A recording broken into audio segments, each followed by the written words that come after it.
The fastest way to get rich is to inherit a fortune. The second way to get rich is to behave your way to getting rich. Not all behaviors are created equal. I have dialed in 6 core habits that have allowed me to amass a fortune in my early 30s. The first habit: don't work Mondays. I don't work on Mondays. So every single time I get to my weekend, I rest, I recharge, I spend time with family, I think about business, I plan, I read, I nourish my mind. And we all know what a bank holiday feels like. It's an extended break, it's an extended rest, and I use that time to live my life. I use that time to have fun. I use that time to go out and shoot, fish, and really enjoy myself. And the beautiful thing is, when it comes to team, they also know there's no meetings at 9 o'clock in the morning. There's no meetings at 10 o'clock, because sometimes on a Sunday night, for individuals that like to go out, that like to have a drink, that like to spend time with their family, that are inside your team, they will dread getting up on a Monday morning. And I do not want that culture inside my company. I do also not want to live like that. I don't want to wake up on Monday morning and get stuck into something at 9 o'clock in the morning first thing. So that is a period of time that I really enjoy. Even though I don't work on Mondays, if something lands on my lap that I need to plan and get ready for the rest of my week, I'm totally cool with taking a little bit of time to think about it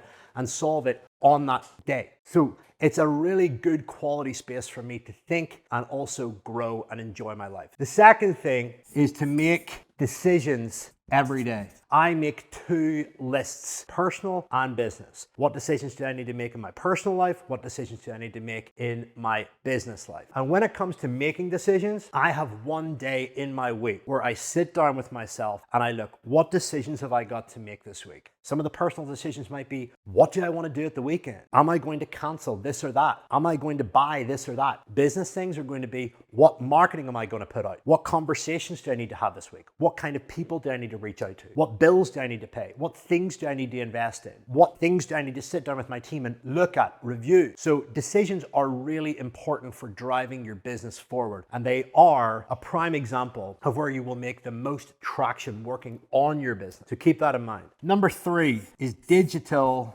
disciplines. This is absolutely critical. I don't doom scroll on my phone. I have an hour lock for Instagram and all social media. I have my phone on silent. I always have my phone face down.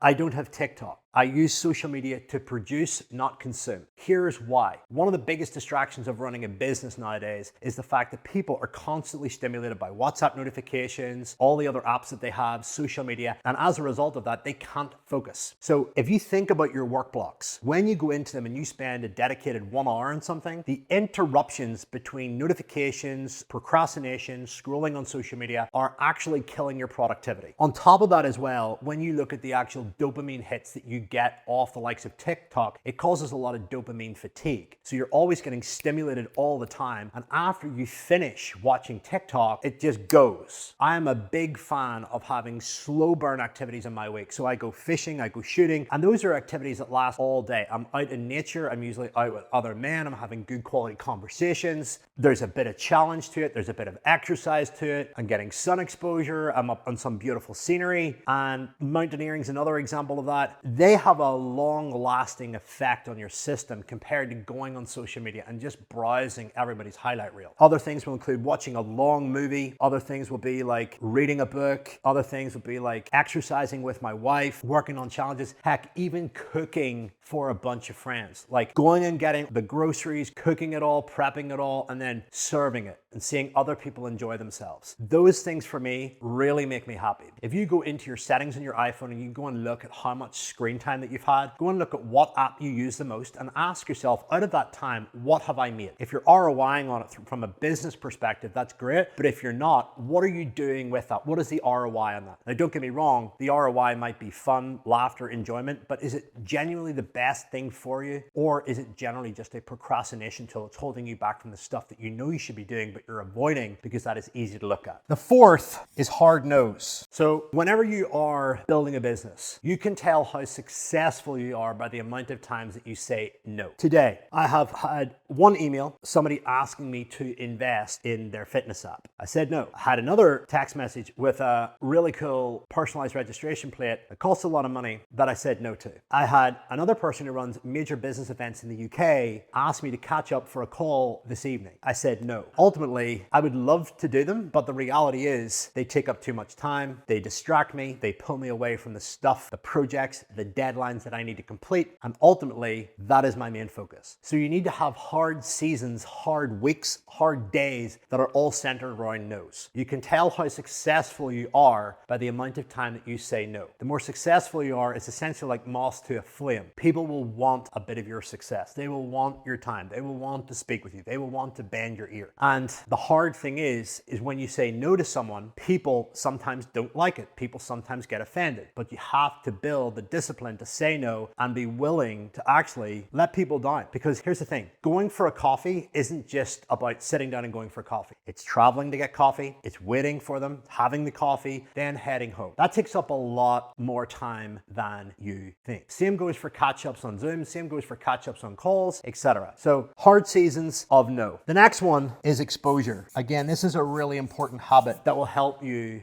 get what you want in life. You've heard about vision boards. Vision boards are when things are visual in front of you. You see them all the time and you get inspired by them and all that kind of stuff. I find vision boards very superficial. Do you know what really gets you inspired? It's actually going, touching, feeling, and immersing yourself in a scenario, an experience, or around a thing or a person that literally changes your state. So here's two examples from my life. I remember the first time we bought our first house and we lived in it for 7 years. It was a great house, but we got to a point where we realized that we had outgrown it. And we went looking around a number of houses and there were a few houses on it that were really outside our budget. One house in particular. And I remember going into that house and I had never, ever seen furnishings like it, detail like it, smells like it ever before. It was the home of a multimillionaire. And I remember going into that house and literally saying to myself, I'm going to have this. I can imagine myself here. I can envision myself here. I immersed myself in an environment that literally expanded my mind. Another time was whenever I was in my early 20s and I traveled to London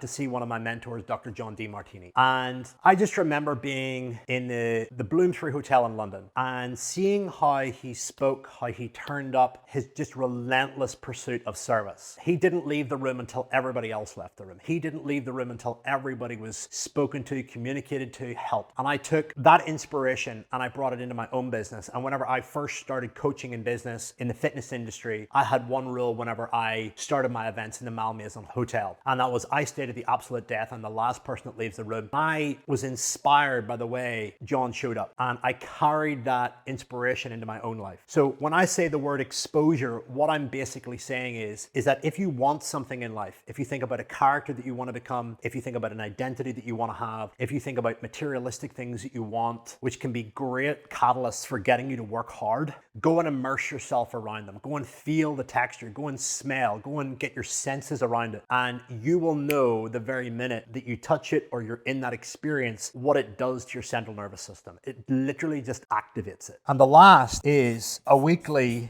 debrief with my family. My daughter's 3 years of age, but as my daughter ages, we will be having a weekly debrief. It's like a weekly mastermind. And we have a series of questions. What are your top 3 wins for the week? What are your top 3 challenges for the week? What was your biggest lesson this week and how can you use it moving forward in your life? What do I need to apologize for? Number 5 is how could we do better in our relationship? And number 6 is what's on the agenda next week? All of these questions allow us to communicate clearly, openly, and transparently around our wins, our challenges, what's working, what's not working, when we're stressed, when we're happy, when we're excited. And it essentially is just one of the most important things for catching problems, catching love and creating intimacy, and ultimately building a future with someone. If you're keeping all that information to yourself in a relationship where you live with someone, then they're not going to fully understand you. And if they don't fully understand you, then they're not going to be able to navigate your world. So for example, if I'm having a stressful week in business and let's just say sales numbers aren't great or team members aren't performing to their level, and then I've got a ton of other personal stuff, I need to communicate that I'm going through a period of stress and that I might be a little bit on edge. And here's what I need in order to feel loved. Here's what I need in order to feel support. So communicating that is absolutely crucial, because if you don't and you snap and your other party or your partner doesn't understand why it's happening, it can feel personal. That communication is critical. And if you've got kids, this level of communication as well will open them up. And one of the biggest challenges in relationships is not communicating effectively, not being transparent. All kinds of stuff gets said at our dinner table on a Sunday. All kinds of stuff. Whether we're at each other's throats, whether we're deeply, madly in love, whether we're scared, whether we're afraid, whether I said something bad during the week, whether Claire did something wrong during the week, it's all brought to the surface, and it really just cleans the relationship. It also identifies slumps, i.e. when we both need to step up. So these are just 6 key habits, key behaviors that I can guarantee that if you start doing these, you will notice a radical shift in your energy, your productivity, the way you show up, and most importantly, your results. Your results in terms of how much money you make, how much respect you get from other people, how much help and service that you bring to people that really need it, and most importantly, become somebody worth modeling. So I'd love to know, what has been your biggest takeaway? Write it down and get after it.